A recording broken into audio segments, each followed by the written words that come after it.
if you did decide to, what competitions do you have your mind set on that you'd love to compete in one day?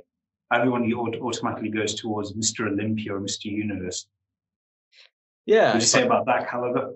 If I can do that, I'd love to, but I think I should probably start with just regional competitions, see what I can do, see how far I can take it, and then obviously at that point when I do it, I want to see, what my body has become after all that time, and then kind of decide from there.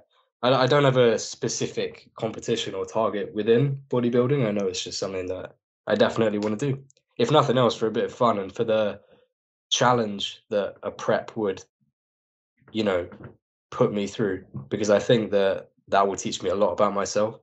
And it's hard. I've had friends who've gone through it, who are a little bit older than me, both guys and girls, and it's like they always say that it's really tough, but you learn a lot about yourself and you get a lot of mental strength from it, and you also look amazing after it. So yeah, it's a win-win-win.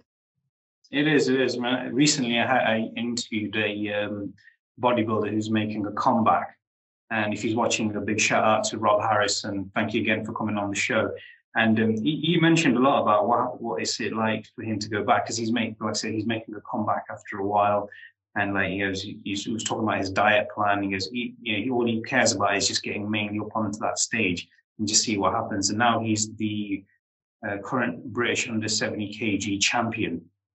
Mm. And seriously, his story was extremely inspirational to talk to and to listen to and everything. And like how he goes, we're talking about champions, and what he was talking about is a champion who's one who actually defends the title.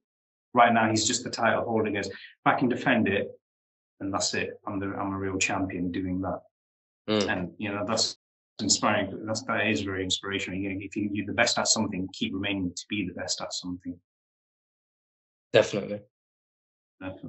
So what are your fitness goals, and how do you what is it that you train every single day? Because like I said, you are in pretty good shape, and your shoulders look quite big from where I'm sitting from here. So seriously, I seriously mean that, Julius. And so what are your fitness goals? How do you plan your schedule each day? So I'm going to say something very different and unexpected, I think. Right now, my only real goals are to do with mobility and flexibility. And so I still train, but it's more because I enjoy it and because it's such a habit that it's a hygiene standard. So it's actually harder for me not to go train than it is to sit at home.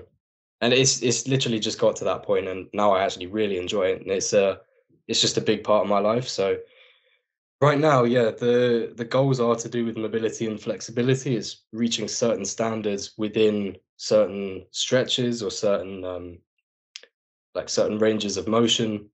And that's because for one reason or another, I'm just like there are imbalances, there are like things I can feel when I train that just doesn't feel quite right. And it's like if I keep building without addressing these issues, then I'm going to run into problems. So right now that's the focus, and I'm doing a lot of stuff like inversion therapy, and then, like I said, mobility and flexibility, stuff like dead hangs, and I'm just really trying to undo myself and give myself a better baseline to actually build upon after. Okay, that's good. I mean, because obviously, you shouldn't, as a weightlifter, we should never really neglect the cardiovascular health.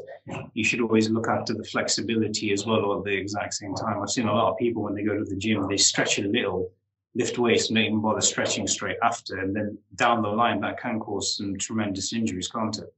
Yeah, no, it can, and I know that firsthand. So same here. That's what I'm doing. Yeah. Yeah. What's the worst injury you've ever had? Well, we can share the injury talks. I haven't actually been injured that badly. Like the worst one is probably just rotator cuff, which and like there's nothing bad. It's like I was out for like a couple of weeks with my shoulder work, but I could still like press, and then that like eventually got fine. It was just like doing like all of the shoulder stuff I had to do. I haven't actually got injured that badly ever, and it's just been like annoying stuff like a rotator cuff, which like just healed itself over time. But it's more like I can feel something's coming, so I'm going to fix this now before it's too late. Good on you. Most people neglect that, don't they? And then when it's too late, it's like, no, it's already happened. Worst injury I ever had was where I tore my abdomen. And that put, Oh, seriously, it was like, say, that's the abdomen wall. And it was like the lower abdomen, and you could spit, and it was basically leaning forward like that. And then I fell on the ground screaming in pain. It took two people to pick me up. As soon as I stood up, it slipped back out again, and I fell back on the ground face down. And that put me out of training for a whole entire year. I couldn't even walk upstairs properly, to tell you the truth. oh wow. Okay, Yeah, that's it, bad. it, it was bad. Yeah, and you're just feeling the pain from hearing the story. I felt it more actually feeling the pain when it actually took place inside. But Mm. you know what, you learn from that. But you know, it was actually a good eye opener, because you sometimes feel like, look, if you hadn't injured something or got hurt, how are you ever going to learn from something? Yeah, Sometimes pain can bring lessons. always if you choose. There's never a negative situation that can't bring with it the seed of an equivalent opportunity. Um, Maybe that's my personal choice to view it that way, but that's a philosophy that a lot of the people I look up to carry, and so I choose to believe that you can always learn something from pain. In fact, you should, and that's why it's happening in the first place. Exactly. Yeah. It's like sometimes when you lose something, like say for example, somebody has lost a job recently, and then they're sad about it. Yeah, it's sad the fact that you're not able to pay the bills, you're not able to buy food, or keep the roof over the head. But then you have to sometimes come to the realization, the fact that something better is going to come along the way, and it will always come along the way. When one door shuts, a better one's due to open. Yeah, yeah, 100%. Definitely. So a diet plan. So obviously, because like I say, again, as a compliment, you're in pretty good shape. And Thanks. diet plan. What are you eating from like morning, noon, and night? Is it a set meal plan? I know there's a lot, like as you mentioned, you count your calories, your macros, your proteins, your carbs, your fats. What is it that you eat the most? Yeah, so it is a meal plan, but it's not intentional. It's kind of I just eat similar things every day, and I feel like most people do that. They just don't really put any attention on it. I used to have a proper meal plan when I had a bodybuilding coach.